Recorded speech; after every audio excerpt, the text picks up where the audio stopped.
നമ്മുടെയൊക്കെ സ്കൂളുകളിൽ ഈ പാചക തൊഴിലാളികൾ അവർ നമുക്ക് നൽകിയ കഞ്ഞിയുടെയും പയറിൻ്റെയും ഈ പഴയകാലത്താണെങ്കിൽ ചോളത്തിൻ്റെയും ഒക്കെ കണക്കുകൾ അല്ലെങ്കിൽ രുചി പ്രേക്ഷകരുടെ നാവിൻ തുമ്പിൽ ഇപ്പോഴും ഉണ്ടാവും അല്ലേ? നിങ്ങൾ ഓർമ്മിക്കുന്നുണ്ടാവില്ലേ? പണ്ട് ഈ വട്ടപ്പൊതിക്കകത്ത് അല്ലെങ്കിൽ ഇലയ്ക്കകത്ത് ഈ ചോളം ഇങ്ങനെ പൊതിഞ്ഞു തരുമ്പോൾ ആ ചോളം ഇങ്ങനെ കഴിച്ചിരുന്നൊരു കാലം എന്ത് ടേസ്റ്റായിരുന്നു അല്ലേ ആ ചോളത്തിനൊക്കെ? ആ ചോളത്തിൻ്റെ ടേസ്റ്റൊക്കെ ഇപ്പോൾ ഈ സ്കൂളിൽ നിന്നുള്ള ഉച്ചക്കഞ്ഞിക്ക് അഥവാ മീൽസിനുണ്ടോ എന്നെനിക്കറിയില്ല. പക്ഷേ ആ പാചക തൊഴിലാളികളെ നമ്മൾ വല്ലാതെ സ്നേഹിച്ചിരുന്നു. നിങ്ങൾക്ക് ഓർമ്മയുണ്ടാവും, നിങ്ങളുടെ കുട്ടിക്കാലത്ത് നിങ്ങൾക്ക് ഭക്ഷണം തന്നിരുന്ന ആ പാചകപ്പുരയിലുണ്ടായിരുന്ന ചേച്ചി അല്ലെങ്കിൽ ചേട്ടനെ. അപ്പോൾ അങ്ങനെയുള്ള ആളുകൾ അവർക്ക് ഒരു ദിവസം 600 രൂപ എന്ന നിരക്കിലാണ് ശമ്പളം കൊടുക്കേണ്ടിയിരുന്നത്. എന്നാൽ വലിയ ശമ്പള കുടിശ്ശിക വരുത്തിയിരിക്കുകയാണ് ഇപ്പോൾ സംസ്ഥാന സർക്കാർ എന്നാണ് പാചക തൊഴിലാളികൾ പറയുന്നത്. പാവം മനുഷ്യരല്ലേ, നമ്മുടെ കുഞ്ഞുങ്ങളെ ഊട്ടുന്നവരല്ലേ, അവർക്കുള്ള പണം ആദ്യം കൊടുക്കണ്ടേ? ഈ മിഡ് ഡേ മീൽ പ്രോഗ്രാം പല ഘട്ടങ്ങളിലും നിന്നുപോകുന്ന ഒരു പ്രതിസന്ധി ഉണ്ടാകുമ്പോൾ സ്കൂൾ അധ്യാപകരും രക്ഷിതാക്കളും ഒക്കെ ചേർന്നാണ് ആ പദ്ധതി മുന്നോട്ട് കൊണ്ടുപോയത്. പിന്നീട് സംസ്ഥാന സർക്കാർ അതിൽ ഊർജിതമായി ഇടപെട്ടു. പക്ഷേ ഇപ്പോഴത്തെ പ്രശ്നം ഈ പാചക തൊഴിലാളികളുടേതാണ്. അവർക്ക് ശമ്പളം കിട്ടിയിട്ട് കുറേ നാളുകളായി എന്നൊരു പരാതി വരുന്നു. ആ പരാതിയിലേക്കാണ് ഇനി നമ്മൾ പോകുന്നത്. സംസ്ഥാനത്ത് 17,000-ലധികം വരുന്ന സ്കൂൾ പാചക തൊഴിലാളികൾ ദുരിതത്തിലാണ്. കഴിഞ്ഞ 3 മാസമായി തൊഴിലാളികളുടെ ശമ്പളം കുടിശ്ശികയാണ്. മറ്റാനുകൂല്യങ്ങൾ ഒന്നുമില്ലാത്ത തുച്ഛമായ തുകയ്ക്ക് ജോലി ചെയ്യുന്ന ഈ തൊഴിലാളികൾക്ക് ശമ്പളം മുടങ്ങിയതോടെ കുടുംബം പട്ടിണിയിലാണ്. ഒരു ദിവസം 600 രൂപ വേതനത്തിൽ ജോലി ചെയ്യുന്ന സംസ്ഥാനത്തെ സ്കൂൾ പാചക തൊഴിലാളികൾക്ക് സർക്കാർ നൽകേണ്ട ശമ്പളം 60 കോടിയിലധികം രൂപയാണ് ഇപ്പോൾ കുടിശ്ശികയായിരിക്കുന്നത്. അവരുടെ പ്രതികരണം നമുക്കൊന്നും കേട്ടുവരാം. ഞങ്ങൾക്ക് കൂട്ടിയ ശമ്പളം ഇതുവരെ കിട്ടിയിട്ടില്ല. 19, 20, 21 അങ്ങനെ 3 വർഷത്തെ ശമ്പളം കൂട്ടിയായിരുന്നു, അത് കിട്ടിയിട്ടില്ല. പിന്നെ ഏപ്രിൽ മെയ് 2 മാസത്തെ ഞങ്ങൾക്ക് 2000 രൂപ വെച്ചായിരുന്നു, അത് തന്നിട്ടില്ല. പിന്നെ ഓണത്തിന് തരുന്ന അത് തന്നിട്ടില്ല. ഞങ്ങൾക്കൊരു പണിക്ക് പോകാൻ പറ്റുന്നല്ലോ. പിന്നെ വേറെ ആരെങ്കിലൊക്കെ പൈസ ഉണ്ടായിരുന്നു, ഒന്നും ഞങ്ങളെ അറിയിച്ചിട്ടുമില്ല, തന്നിട്ടുമില്ല. പിള്ളേർ കൂടി വരുന്നവർ ഇവർ പറയും പിള്ളേർ കുറവാണ്. 950 പിള്ളേരുണ്ട്. അത് ഇതുങ്ങൾ പറയും 600 പിള്ളേരോടൊന്ന്. ഇവർ അങ്ങനെ എല്ലാവരും അങ്ങനെ പറയുന്നത് 600 പിള്ളേരേ ഉള്ളൂ എന്ന്. പക്ഷേ നമുക്കങ്ങനെയല്ലോ, നമുക്കറിയാമല്ലോ. നമ്മളിന്ന് ഇന്നലെ തുടങ്ങിയ 30-38 വർഷമായത് അവിടെ ജോലി ചെയ്യാൻ തുടങ്ങിയിട്ട്. 3 മാസം ആയിട്ടുണ്ട് ഇപ്പോൾ ശമ്പളം കിട്ടാം.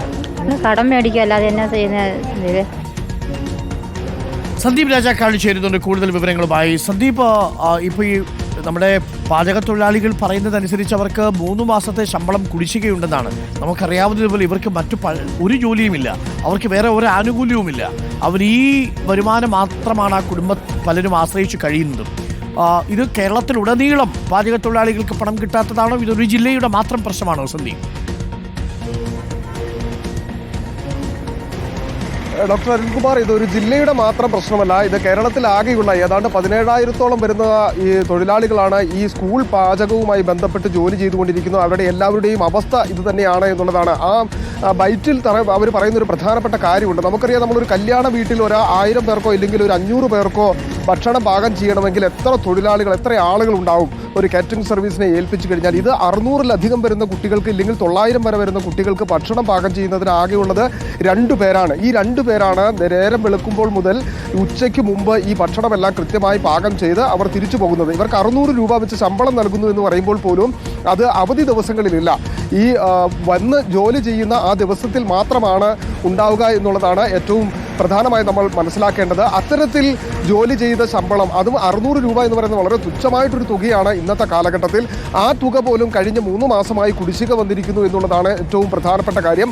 മറ്റൊരു കാര്യം എന്ന് പറയുന്നത് ഒരുവിധ സർക്കാർ ആനുകൂല്യവുമില്ല. ആകെ ഉത്സവബത്ത എന്ന രീതിയിൽ 2000 രൂപ നൽകുന്നതാണ്.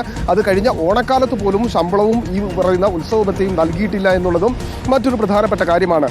ഇവരെ സംബന്ധിച്ചിടത്തോളം മറ്റൊരു തൊഴിലിന് പോകാൻ പറ്റാത്ത ആളുകളാണ് കൂടുതലുമുള്ളത്. ഒന്ന്, ഈ ഒരു തൊഴിലായതുകൊണ്ട് തന്നെ മറ്റൊരു തൊഴിലിലേക്ക് ആളുകൾ വിളിക്കാത്ത സാഹചര്യമുണ്ട്. കാരണം സ്കൂളുള്ള എല്ലാ ദിവസങ്ങളിലും ഇവർ സ്കൂളിൽ ചെന്ന് ഈ ജോലി ചെയ്യേണ്ടതുണ്ട്. മറ്റൊന്ന്, തൊഴിലുറപ്പ് പോലുള്ള പദ്ധതികളിൽ പോലും ജോലി ചെയ്യാൻ കഴിയാത്ത സാഹചര്യം നിലനിൽക്കുന്നു. അത്തരത്തിൽ വലിയ പ്രതിസന്ധി, ആകെ ആശ്രയമായിട്ടുള്ള ഒരേ ഒരു തൊഴിൽ മേഖലയാണത്. 50-55 വയസ്സായിട്ടുള്ള ആളുകൾ വരെ ഈ മേഖലയിൽ ജോലി ചെയ്തുകൊണ്ടിരിക്കുകയാണ്. മറ്റൊരുവിധ ആനുകൂല്യം കൊടുക്കുന്നില്ല, ജോലി സ്ഥിരതയില്ല. അങ്ങനെ നാളെ ജോലിയിൽ ഉണ്ടാകുമോ എന്ന ഉറപ്പ് പോലും ഇല്ലാത്തവർ ചെയ്ത ജോലിയുടെ കൂലിക്കായി കഴിഞ്ഞ 3 മാസമായി കാത്തിരിക്കുന്നു എന്നുള്ളതാണ്. മറ്റൊന്ന്, ഇവരൊക്കെ പ്രായമായവരും ഇവർക്ക് മരുന്നും മറ്റ് ആവശ്യങ്ങളുമുള്ളവരാണ്. ഇപ്പോൾ അവർ പറഞ്ഞതനുസരിച്ച് കുടുംബത്തിലെ സ്ഥിതി വളരെ മോശമാണ്. ഒപ്പം തന്നെ മരുന്നിന് പോകാൻ പണമില്ലാത്തതിനാൽ പുറത്തുനിന്ന് കടം മേടിച്ച് ഇത് കിട്ടുമെന്ന പ്രതീക്ഷയിൽ പുറത്തുനിന്ന് കടം മേടിച്ച് മുമ്പോട്ട് പോയിക്കൊണ്ടിരിക്കുന്ന ഒരു സാഹചര്യമാണ്. എന്തായിരുന്നാലും സർക്കാർ അടിയന്തരമായി ഇടപെടേണ്ട ഒരു വിഷയമാണ്. മുമ്പ് നമുക്കറിയാം ഈ ഉച്ചക്കഞ്ഞിയുമായി ബന്ധപ്പെട്ട് കോടതിയടക്കം ഇടപെടൽ നടത്തുന്ന ഒരു സാഹചര്യം ഉണ്ടായിരുന്നു. HM-ആയി സ്കൂളുകളിലേക്ക് ചുമതല ഏൽക്കാൻ വരാത്ത സാഹചര്യം ഉണ്ടായിരുന്നു അധ്യാപകർ. കാരണം ഇത് ഈ ഉച്ചക്കഞ്ഞി വിതരണത്തിന്റെ ചുമതല ഹെഡ്മാസ്റ്റർമാർ ഏറ്റെടുത്ത് അതിന്റെ വലിയ ഭാരിച്ച തുക കണ്ടെത്തേണ്ട ഒരു സ്ഥിതി ഉണ്ടായിരുന്ന അത്തരത്തിൽ അധ്യാപകർ പിന്നോട്ട് പോകുന്ന ഒരു സാഹചര്യം ഉണ്ടായിരുന്നു. എന്നാൽ അവിടെയൊക്കെ ഇടപെടുമ്പോൾ പോലും ഇവരുടെ ഈ പാചക തൊഴിലാളികളുടെ ഒരു സംഘടിതമായി സമരമടക്കം നടത്തിയിരുന്നു. എന്തായിരുന്നാലും അവരൊരു കടുത്ത തീരുമാനത്തിലേക്ക് എത്തിയിരിക്കുകയാണ്. ഇടതുപക്ഷ വലതുപക്ഷ അനുകൂല സംഘടനകൾ ഈ പാചക തൊഴിലാളികൾക്കിടയിൽ പ്രവർത്തിക്കുന്നുണ്ട്. ഈ ശമ്പള കുടിശ്ശിക അടിയന്തരമായി തീർത്തു തന്നില്ല എങ്കിൽ പണിമുടക്കടക്കമുള്ള സമരപരിപാടികളിലേക്ക് കടക്കുകയല്ലാതെ മറ്റു മാർഗങ്ങളില്ല എന്നാണ് ഇവർ പറഞ്ഞിരിക്കുന്നത്. അങ്ങനെ ഒരു പ്രതിഷേധ പരിപാടിയിലേക്ക് പോയി കഴിഞ്ഞാൽ ഉച്ചക്കഞ്ഞി വിതരണ പദ്ധതിയടക്കം താളം തെറ്റുന്ന സാഹചര്യം ഉണ്ടാകും. അത്തരം സാഹചര്യത്തിലേക്ക് പോകാതെ അടിയന്തരമായി ഇവർക്ക് ഈ പണം നൽകണം എന്നുള്ളതാണ് ഇവരുടെ ആവശ്യം. ഡോക്ടർ അരുൺകുമാർ. ഓക്കെ, സന്ദീപ് രാജാക്കാട് നമുക്ക് വിദ്യാഭ്യാസ മന്ത്രിയെ നമ്മൾ ശ്രമിക്കുന്നുണ്ടായിരുന്നു, പക്ഷേ അദ്ദേഹം തിരക്കിലാണ് എന്ന് തോന്നുന്നു. ഇന്ന് ശിശുദിന റാലിയൊക്കെയാണല്ലോ. നമുക്ക് എന്തായാലും ഈ വിഷയത്തിൽ വിദ്യാഭ്യാസ വകുപ്പ് മന്ത്രിയുടെ ഒരു പ്രതികരണം ഉടൻ തേടേണ്ടതാണ്. തിരുവനന്തപുരം ബ്യൂറോ അത് പ്രത്യേകം ശ്രദ്ധിക്കുക. 17,000-ഓളം വരുന്ന കേരളത്തിലെ സ്കൂളുകളിലെ പാചക തൊഴിലാളികൾക്ക് 3 മാസമായി ശമ്പളം കിട്ടിയിട്ടില്ല എന്ന് പറയുന്നു. അവരിൽ പലർക്കും ഉത്സവ ബത്ത കിട്ടിയിട്ടില്ല എന്ന് പറയുന്നു. പാവപ്പെട്ട മനുഷ്യരാണ്, സാധാരണക്കാരായ മനുഷ്യരാണ്, ദിവസം 600 രൂപയ്ക്ക് പണിയെടുക്കുന്നവരാണ്. ശനിയും ഞായറും മറ്റ് അവധി ദിവസങ്ങളിലും ആ പൈസ പോലും അവർക്ക് കിട്ടില്ല. ആകെക്കൂടെ ഒരു 15 16 അല്ലെങ്കിൽ 20 ദിവസത്തിൽ താഴെ പണിയെടുത്താൽ അവർക്ക് കിട്ടുന്നത് 12,000 രൂപയാണ്. അതിൽ തന്നെ പലതും 12,000 കിട്ടില്ല. അവധി ദിവസങ്ങൾ വന്നാൽ പലതും കിട്ടാത്ത സാഹചര്യം ഉണ്ടാകും. അതുകൊണ്ട് ഈ 3 മാസത്തെ കുടിശ്ശിക എന്നൊക്കെ പറഞ്ഞാൽ അവരുടെ വീട്ടിലെ കാര്യങ്ങൾ മുഴുവൻ താളം തെറ്റിപ്പോകും. അതുകൊണ്ട് സർക്കാർ അടിയന്തരമായി അവർക്കുള്ള ശമ്പളം വിതരണം ചെയ്യണം.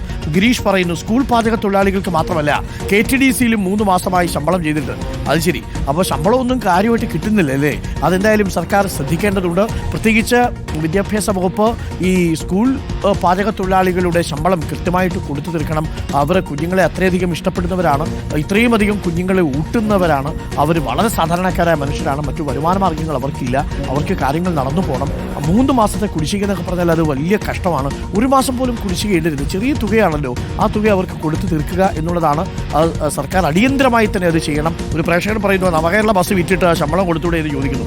നാട്ടുകാരെ കൊണ്ട് പറയിപ്പിക്കരുതെന്ന് മാത്രമേ നമുക്ക് പറയാനുള്ളൂ പ്രിയപ്പെട്ട പ്രേക്ഷകരെ. അപ്പോൾ സന്ദീപ് രാജാക്കാടാണ് ഈ വിവരങ്ങൾ നൽകിയത്.